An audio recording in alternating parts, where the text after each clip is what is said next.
నమస్తే, welcome to special focus. ఇప్పుడు ఏపీలో పెద్ద చర్చాంశంగా మారినటువంటిది సిబిఐ రామ్ సింగ్, ఎవరైతే వివేకానంద రెడ్డి హత్య కేసులో కీలకమైనటువంటి దర్యాప్తు చేసినటువంటి అధికారి.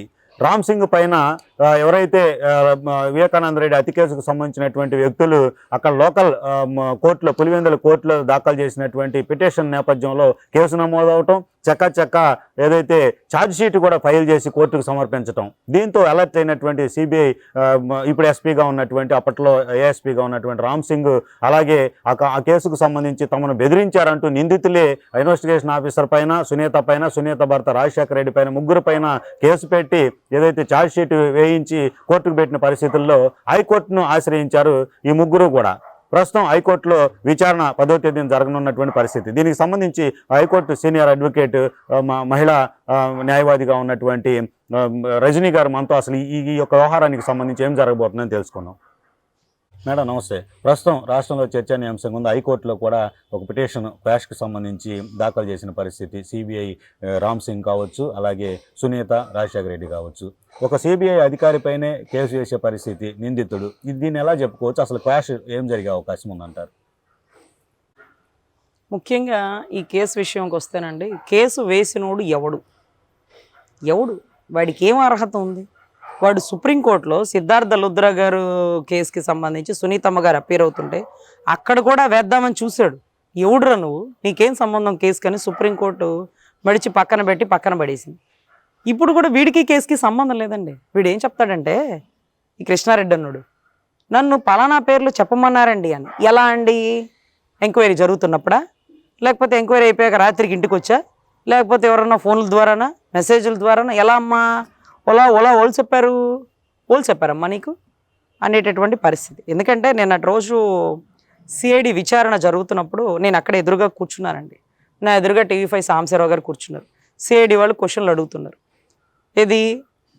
సిఐడి క్వశ్చన్లు అడుగుతున్నప్పుడు ఒక ముద్దాయి అనుకోండి, వాళ్ళ దృష్టిలో TV5 సాంబశివరావు గారు ఒక అనుమానితుడు అనుకోండి. ఆయన ఎదురుగా నన్ను కూర్చోబెట్టారు.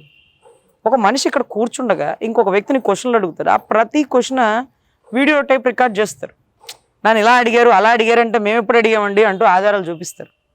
మరి కృష్ణారెడ్డి గారిని, నువ్వు జగన్మోహన్ రెడ్డి గారి పేరు చెప్పు, నువ్వు భారతి గారి పేరు చెప్పు, నువ్వు భాస్కర్ రెడ్డి గారి పేరు చెప్పు అని ఆయన అడిగారా? ఎలా అమ్మా, ఎప్పుడు, ఎలా, ఎక్కడ, ఎవరి ద్వారా అడిగిచ్చారు అని ఆధారాలు అడుగుతారు. వీటి అన్నిటికంటే మించి హైకోర్టులో క్వాష్ వేసుకున్నప్పుడు అండి, సామిరంగా సిబిఐ వాళ్ళు వస్తారు చూడండి. సిబిఐ వాళ్ళు ఏమంటారు తెలుసా? మేము దర్యాప్తు చేయాలా వద్దా, మీరే చేసుకుంటారా? దర్యాప్తులో భాగంగా మొట్టమొదటిగా తెలిసిన వ్యక్తి పిఏ కృష్ణారెడ్డి గారు. ఎందుకంటే పిఏ పోస్ట్ 20 సంవత్సరాల నుంచి పనిచేస్తున్నాడు. ఎమ్మెల్సీ ఎలక్షన్స్ ఓడిపోవడానికి గల బలమైన కారణం కూడా కృష్ణారెడ్డి గారికి బాగా తెలుసు. 2 సంవత్సరాల క్రితం జరిగే ఎమ్మెల్సీ ఎలక్షన్స్లో రాజకీయ ఎఫెక్టు ఈ ఎలక్షన్ మీద చూపించింది, ఇతని చావు మీద చూపించింది. అదే రకంగా ప్రతిరోజు కృష్ణారెడ్డి గారు దినచర్య ఏంటి? పొద్దున్నే 5ంటికి లెగుస్తారు, కాలకృత్యాలు తీసుకుంటారు, మార్నింగ్ టీ తాగుతారు, పొద్దున్నే 8ంటికల్లా టిఫిన్ తింటారు అని కొన్ని ఉన్నట్టుగానే ప్రతిరోజు వెళ్ళి పొద్దున్నే ఆయన నిద్ర లేపడమా, నిద్ర లేపి ఆయన బయటకు వస్తే పేపర్ చదవడం, ఇటువంటి దినచర్యల్లో భాగంగా ఆ రోజు విరుద్ధంగా గేటు కాడే నుంచోవడం, అది కూడా సాక్షి కాదు పేపర్, ఆంధ్రజ్యోతి పేపర్ చదవడం. అమ్మా ఇంకా కూడా లెగవలేదే వివేకానంద రెడ్డి గారు అని హైదరాబాదులో ఉన్న వాళ్ళ ఆవిడికి ఫోన్ చేశారే కానీ ఇక్కడ తలుపు తట్టలేదండి. గమనిస్తే అరే అన్నిటికీ కారణం కృష్ణారెడ్డి 4 తన్ని తగలేస్తే నిజాలన్నీ అవే బయటకు వస్తాయి అన్న విషయం సిబిఐ ఎంక్వైరీకి ఏంటండి బాబు, చిన్న పిల్లలకేం తెలుసు, నేను సీనియర్ అడ్వకేట్ కాదండి, ప్రతి ఒక్కరికి తెలిసినటువంటి మినిమం కామన్ సెన్స్, నైతిక విషయం అన్నమాట. ఈ విషయాన్ని విస్మరించారా? అసలు సిబిఐ దర్యాప్తులో ఎందుకు పులివెందుల కోర్టు ఇన్వాల్వ్ అవుతుంది? పులివెందుల పోలీసుడు ఎక్కడ ట్రైనింగ్ అయ్యి వచ్చారండి? ఇమీడియట్గా ఎంత గొప్పగా ఛార్జ్షీట్ దన్న వేస్తారు. ఎందుకంటే మా ఆంధ్రలో ఎక్స్పెషల్లీ ఈ గుంటూరు, విజయవాడ, ప్రకాశం ఎవరు తొందరగా ఛార్జ్షీట్ వేయట్లేదండి. అలాంటి వాళ్ళని పులివెందులు పంపించి ట్రైనింగ్ చేయించాలి. టక్క కోర్టు ఎలా చెప్తే అలా చేస్తారంటే చూడండి ఎంత భయభక్తులతో ఉన్నారు కోర్టు అంటే. మరి ఏంటో మా జగన్మోహన్ రెడ్డి గారు మాత్రం 6041 వాయిదాలకి అటెండ్ కావట్లేదు, మా కోర్టుని ధిక్కరిస్తున్నారు. వీళ్ళు మాత్రం కోర్టు ఏది చెప్తే అదే, అంటే ఏది చెప్తే అది కాదు, ఇది మాత్రం చేసేస్తుంది. సో ఇటువంటి విషయాల్లో కృష్ణారెడ్డి గారికి అన్నీ తెలుసన్న విషయాన్ని గుర్తించిన సిబిఐ ఎంక్వైరీ పలుమార్లు విచారణ చేయడంలో తప్పు లేదండి. దే పెయిడ్ పేమెంట్ తీసుకున్నాడు కదా, అందుకే తన వంతు బాధ్యతగా కేసు వేస్తున్నాడు. ఇప్పుడే కాదండి, సుప్రీంకోర్టులో కూడా వెయ్యాలని చూశారు. అక్కడి నుంచి వెనక్కి పంపిస్తే ఏదో ఒకటి చేయాలి కాబట్టి తన వంతు బాధ్యతగా ఇక్కడ చేశారండి. సో క్వాష్ అడిగినప్పుడు మీకు గుర్తుంటే గతంలో అవినాష్ రెడ్డి గారి బెయిల్ విషయంలో ఏ8కి బెయిల్ ఇస్తుంటే తెలంగాణ హైకోర్టుని సుప్రీంకోర్టు చివాట్లు పెట్టింది. ఎందుకు నీకు అంత అత్యుత్సాహం? సిబిఐ దర్యాప్తులో ఎందుకు కోర్టులు ఇన్వాల్వ్ అవుతున్నాయి? వాళ్ళ పని వాళ్ళని చేసుకునివ్వరేంటి? ఏ8కి బెయిల్ ఇవ్వడం ఏంటి? కేసు 4.5 సంవత్సరాలు జరుగుతుంటే వాళ్ళు కస్టడీలో పెట్టి విచారణ చేసుకుంటారేమో, మీకెందుకు అంత అత్యుత్సాహం? మీ పరిధి దాటి పనిచేయకండి అంటూ సుప్రీంకోర్టుని చివాట్లు పెట్టింది. ఈరోజు హైకోర్టు కూడా పులివెందుల కోర్టుకి చివాట్లు పెడుతుంది. సిబిఐ వాడు క్వశ్చన్లు అడగడా? ఏం మీరు క్రాస్ ఎగ్జామిన్ చేయకుండానే తీర్పులు ఇచ్చేస్తారైతే? క్వశ్చన్లు అడగడా? క్వశ్చన్లు అడిగితే తప్పేటి? అన్ని ఆడియో వీడియో రికార్డింగ్ ఉంటుందిగా, ఇంకా మన కోర్టులో అన్న రికార్డ్ చేయరు, అక్కడ అన్ని రికార్డెడేగా. సో ఖచ్చితంగా ఏదైతే సిబిఐ విచారణలో తలదూర్చకూడదు, అతన్ని వదిలేయండి, అతనికి కేసుకి సంబంధం లేదని ఇవ్వబోతుందండి హైకోర్టులో క్వాష్. అదే రకంగా సునీతమ్మ గారు కానీ, నర్రెడ్డి రాజశేఖర రెడ్డి కానీ, వీళ్ళ పాత్ర మర్డర్ కేసులో లేదండి, ఆయన్ని ప్రభావితం చేయడంలో ఉందట. మేమేం ప్రభావితం చేయలేదండి అంటూ ఎలా ప్రభావితం చేశారని ఆయన చెప్పకపోతే కేసు అక్కడ ఓడిపోతాడు. ఇక్కడ మర్డర్ చేసిన వాళ్ళు ఇరుక్కుపోయే పరిస్థితులు ఉంటాయంటే, ఇక్కడ ఈయన వేసిన కేసు ఏంటంటేనండి, ఎంక్వైరీలో ఇలా వీళ్ళ పేర్లు చెప్పు అని రామ్ సింగ్ గారు, నర్రెడ్డి రాజశేఖర రెడ్డి గారు, సునీతమ్మ గారు చెప్పారట. చెప్తే వీడేమో చంటి బాలుడా చేయి పట్టుకొని చెప్పింది అలా చేయడానికి చేయకుండా ఉండొచ్చుగా.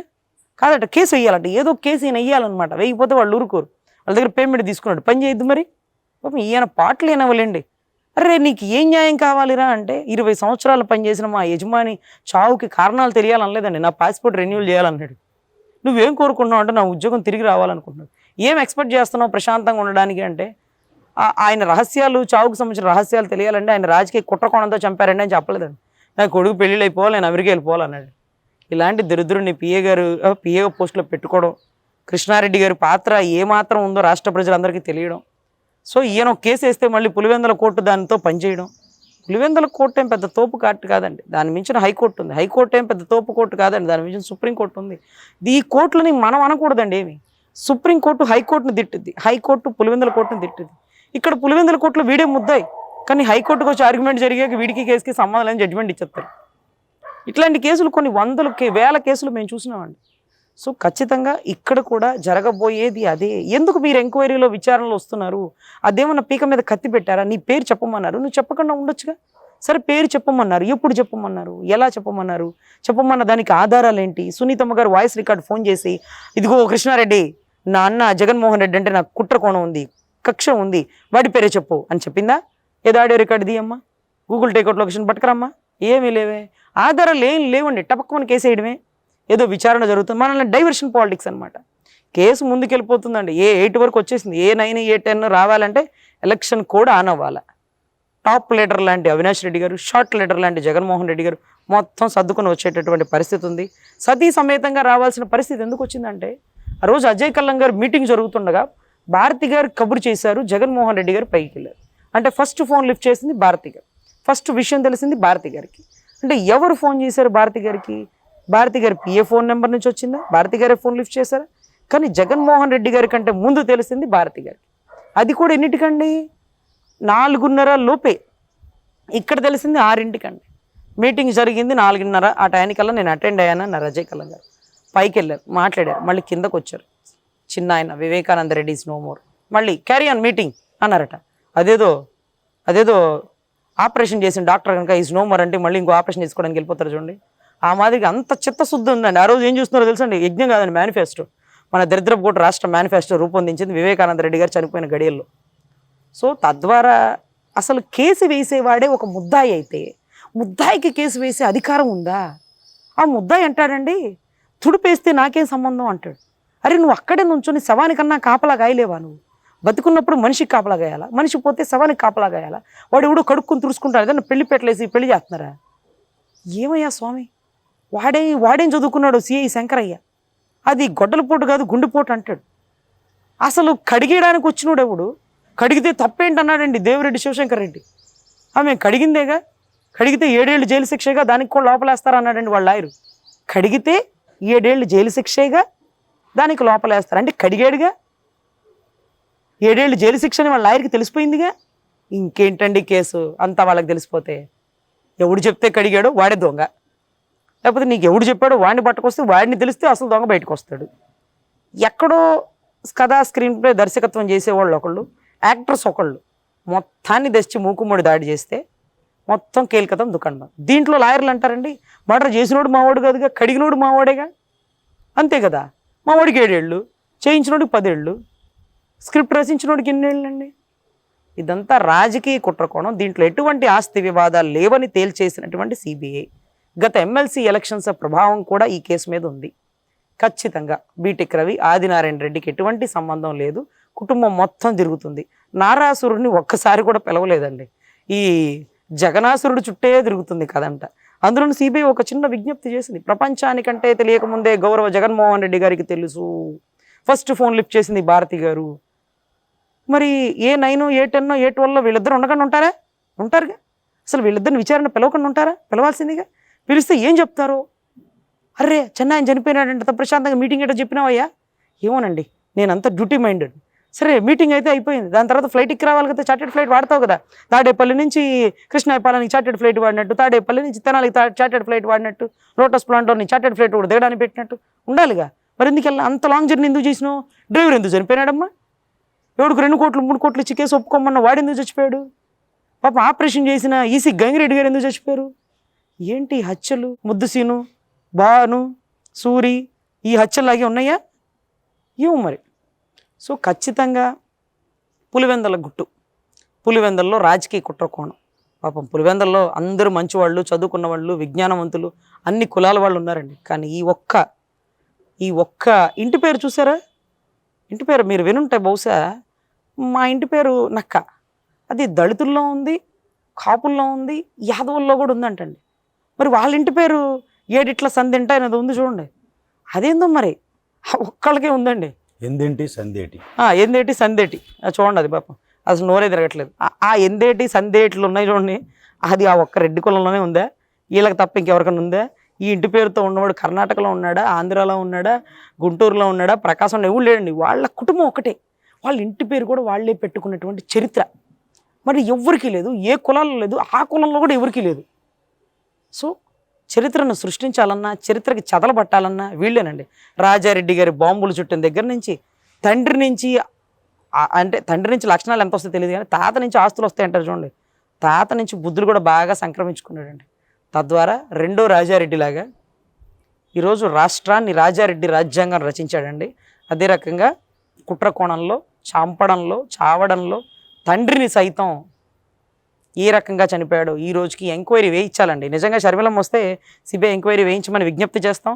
విజ్ఞప్తి చేస్తే దాని వెనకాల ఉన్న వాళ్ళందరూ బయటకు వస్తారు. ఇంతకీ షర్మిలమ్మ ఆంధ్రాలో సేఫ్గా ఉంటుందా లేదా? కాంగ్రెస్ పేరు ఎత్తి కాంగ్రెస్ని సపోర్ట్ చేసిన రాజశేఖర రెడ్డి లేరే, కాంగ్రెస్ని సపోర్ట్ చేద్దాం అనుకున్న వివేకానంద రెడ్డి లేరే, మళ్ళీ కాంగ్రెస్ని సపోర్ట్ చేద్దాం అనుకుంటున్న షర్మిలమ్మ ఉంటుందా?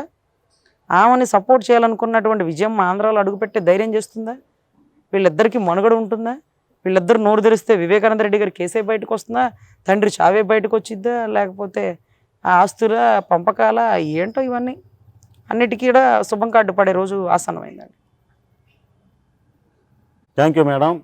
ఏదైతే సిబిఐ ఎస్పీగా ఉన్నటువంటి అప్పట్లో ఏఎస్పీగా దర్యాప్తు చేసినటువంటి పరిస్థితి వివేకానంద రెడ్డి కేసుకు సంబంధించి రామ్ సింగ్ పైన, సునీత పైన, రాజశేఖర్ రెడ్డి ఎవరైతే వివేకానంద రెడ్డి అల్లుడి పైన నమోదైనటువంటి కేసు, హుటాహుటిని వేసినటువంటి ఛార్జ్షీట్కి సంబంధించి ఏపీ హైకోర్టులో క్వాష్కు వేసినటువంటి పరిస్థితుల్లో డెఫినెట్గా ఇన్వెస్టిగేషన్ అధికారి పైన అలాంటి కేసు ఉండటం అనేటటువంటి సమంజసం కాదు. డెఫినెట్గా క్వాష్లో ఏదైతే అనుకూలమైనటువంటి పరిస్థితులే రామ్ సింగ్కు ఉండే అవకాశం ఉంటుందనేటటువంటి అభిప్రాయం రజనీ గారు వ్యక్తం చేసినటువంటి పరిస్థితి అయితే ఉంది. అసలు నిందితుడికి ఇన్వెస్టిగేషన్ అధికారి పైన కేసు వేసే అథారిటీ ఎలా ఉంటుంది అనేటటువంటి అనుమానం కూడా, ఏదైనటువంటి ప్రశ్న కూడా ప్రస్తుతం ఉత్పన్నం అవుతున్నటువంటి పరిస్థితి ఉంది.